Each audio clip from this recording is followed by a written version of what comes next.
Number 3, kumbuka tunazungumzia kuhusiana na ukombozi wa ndoa, na nilikuwa nafundisha kuhusiana na ukombozi wa ndoa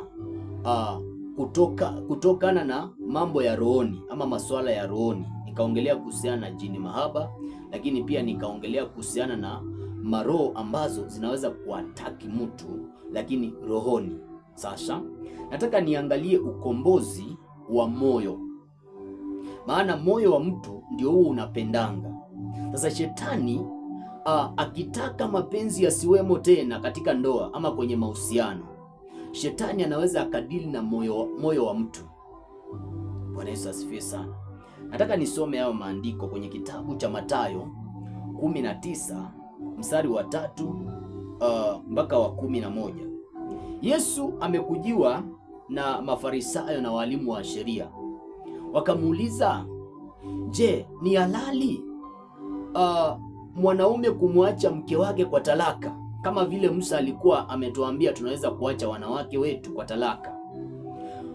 Yesu akasema ya kwamba haikuwa hivyo tangu mwanzo. Kwenye kile kitabu cha Mathayo 19 mstari wa 3 mpaka 11, Yesu anasema haikuwa hivyo tangu mwanzo. Anasema Musa aliwaambia mnaweza kuacha wake zenu kwa sababu ya ungumu wa moyo. Sasa ni nani ambaye aliwafanya wana wa Israeli wakawa na ungumu wa moyo mpaka ndoa zikafunjika? Ina maana kwamba shetani akitaka ili ndoa yako ivunjike, anaweza akadili na moyo wako, anaweza akaufunga moyo wako, anaweza akaufanya moyo wako ukuwe wa jiwe. Ndio maana ukisoma kwenye kile kitabu cha Ezekieli 36 na mstari wa 26, maandiko yanasema ya kwamba nitakupa moyo mpya, nitatia roho mpya ndani yako, nitatoa moyo wa jiwe uliomo ndani yako, nami nitakupa moyo wa nyama. Sasa nani aliweka huyu moyo wa jiwe ndani ya huyu mtu mpaka Mungu akasema ya kwamba anataka amtoe moyo wa jiwe? Ina maana kwamba shetani alikuja akamtia huyu mtu moyo wa jiwe, ikawa huyu mtu hata umwambie nini hawezi akasikia, hata mjaribu kujadili nini kwenye ndoa hawezi akaelewa, amwezi mkaweka mambo sawa mkiwa pamoja. Kuna wakati mlikuwa mnaelewana, siku ya fungate, siku ya mahusiano mlikuwa mnaelewana kabisa, lakini huyu mtu wakati ule mnakuja kuoana unaona kwamba amebadilika kabisa. Ina maana kwamba huyu mtu amebadilishwa katika moyo wake umefanywa kuwa mgumu. Naongelea kuhusiana na wale mabinti ambao ataambiwa na mume wake kwamba tupite kwenye hii njia, tufanye hiki, ukielewa kwamba mwanaume kwenye ndoa ndiye kichwa cha boma, lakini anakuwa hawezi akasikia, hawezi akaelewa, hawezi akakubali kile anaambiwa na mume wake. Ina maana kwamba huyu mtu kuna wakati alikuwa anaelewa, lakini mbona amebadilika? Ina maana kilichobadilishwa na shetani hapa ni moyo huyu binti. Mwanaume ambaye alikuwa analipia watoto karo ya shule, anasimama kwenye majukumu yake, nafasi yake kabisa, lakini unafika wakati mwanamke wake anajaribu kumwambia tujaribu tuweke mambo sawa, lakini hawezi kuelewa. Bwana Yesu asifiwe sana. Sasa watu kama wale ambao mioyo yao ni ngumu, hawezi wakasikizana, hawezi wakaelewana tena. Musa alikuwa anawatwanga talaka, badala waanze kuuana bure, badala kukuwe na furugu kwenye ile boma. Musa alikuwa anaona kwamba wakiwa na mioyo mingumu, anawaambia peaneni talaka, muachane. Lakini Yesu anaulizwa hii swali, kwa nini Musa alituambia kwamba tulikuwa tunapea wake zetu talaka? Yesu anasema ya kwamba kwa sababu ya ungumu wa moyo. Kwa hivyo jambo moja ambayo inafanya watu mioyo wapate kuachana kwenye ndoa ama kwenye mahusiano ni kwa sababu ya mioyo yao kuwa ngumu, na shetani ndio huwa anafanyanga hiyo hatua ama anafanyanga hicho kitendo cha kufanya watu mioyo yao ikuwe ngumu. Bwana Yesu asifiwe sana. Sijui kama naeleweka. Ukikuta watu wawili ambao walikuwa wanapendana siku moja, wanaitana baby, wanaitana dia, wanaitana majina mazuri, lakini inafikia wakati huyu mmoja hawezi akamsikiza mwenzake, ujue kwamba hapa kuna kitu kimefanywa kwenye moyo wa mtu, na ujue moyo ndio unatumikana katika kupenda. Sijui kama naeleweka. Bwana Yesu asifiwe sana. Sasa kulingana na Yesu kwenye kile kitabu cha Mathayo 19:3-11, Yesu anasema watu hawaachani kwa sababu ya kuchitiana.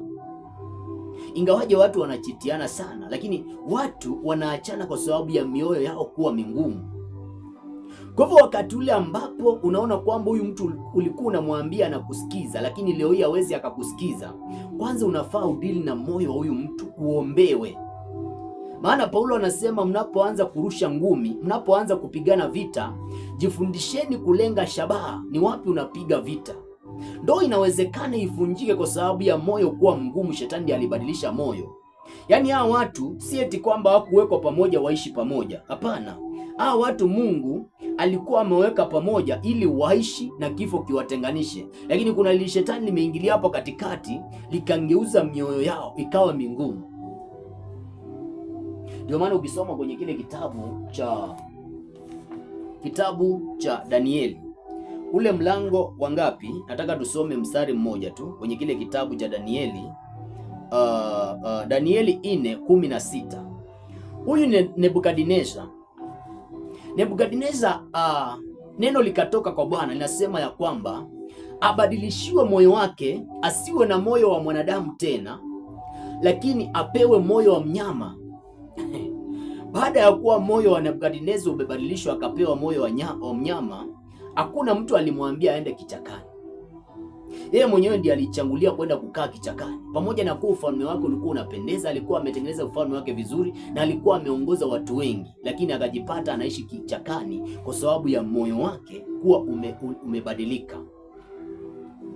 Lakini pia baada ya kuwa moyo wa Nebukadneza umebadilika, maandiko yanasema ya kwamba alianza kumea manyoya. Kuna mabinti baada ya kuwa mioyo yao imebadilika, ama wanaume wao mioyo yao imebadilika, kuna tabia zinaanza kudhihirika nje yao ambazo zile tabia hazikuwa ndani yao. Maandiko yanasema ya kwamba Nebukadneza akaanza kumea manyoya, akaamka akajipeleka kichakani, akaenda kukaa msituni peke yake akiwa na wanyama kule. Kwa hivyo inatufundisha number one, baada ya kuwa moyo wako umebadilika ama umebadilishwa kichawi ukiwa ndani ya ndoa, unaweza ukatoka kwenye ndoa yako wewe mwenyewe, ukatoka ndani ya ndoa ukaenda, kama vile Nebukadneza alipobadilishiwa moyo wake, alitoka ndani ya ndoa aliyetoka ndani ya ufalme wake akaenda kukaa na wanyama. Lakini pia number 3, Nebukadneza moyo wake ulipobadilishwa alienda kukaa na wanyama kule msituni. Kwa hivyo moyo wako ukibadilishwa, utabadilisha hata marafiki wako ambao utakuwa unakaa nao. Ndio maana utaona kwamba binti ambaye alikuwa anakupenda, mnaishi naye kwenye ndoa, mwanaume ambaye mlikuwa mnapendana, anaenda anachukua mwanamke mwingine, anaenda kuchukua mchumba mwingine tofauti. Ina maana moyo wake ndio umebadilishwa, na ulipobadilika moyo, akaanza kukuona wewe ni kituko, akaanza kukuona wewe ni mtu mwingine tofauti sana. Anaona huyu rafiki mwingine wake ama mpenzi mwingine amempata wajuzi ndiye wa maana sana, kwa sababu alipofanya sex na huyo mpenzi wake, hiyo sex ilibadilisha moyo wa huyu mchumba wako wa kwanza, na ule moyo ukawa unamtamani na kumpenda yule ambaye wamepatana. Bwana Yesu asifiwe sana. Naongelea kuhusiana na uchawi wa moyo ambao unafanyika kwenye ndoa. Na uchawi wa moyo umefanywa na shetani sana. Watu wengi wakaachana. Watu wengi leo hii ambao walikuwa wanafurahia, watu wengi ambao walikuwa wanakaa tu wakiwa wanapendana, zile ndoa zikavunjika. Bwana Yesu asifiwe sana. Kabla haujasema kwamba huyu mwanaume hakuwa ubavu wangu, unafaa kwanza uangalie kama moyo wake ndio shetani ameubadilisha kichawi, akamroga kichawi, akaubadilisha moyo wake kiasi kwamba awezi akakupenda tena, lakini anapenda mtu mwingine.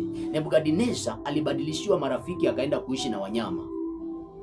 Ndio maana utaona mwanaume ambaye nilijali tu, alikuwa mtu wa maana, alikuwa ameona ndoa takatifu, mke ambaye anapendeza, akona shape nzuri na sura nzuri, anaenda anachukua mwanamke mwingine ambaye ako na watoto sio wa kwake, anamchukua na anaamua huyu ndiye mwanamke yule nampenda.